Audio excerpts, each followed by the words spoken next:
So the question of if poorly informed CMC decisions early in development and how these can impact on successful product development and commercialization.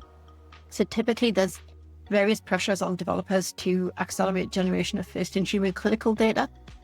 And this means selection of a suitable manufacturing platform. A contract manufacturer can often be done without much consideration to how this strategy translates to late phase of commercial manufacturing.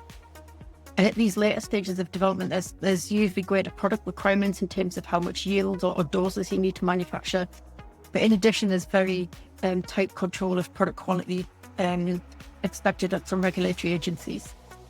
So if later in development, it turns out you need to change to a different manufacturing process to meet product or regulatory requirements, and this can be a completely different manufacturing platform, it can be a different manufacturing facility or even location, and it can be changes within the existing manufacturing platform. So all of these can create comparability issues.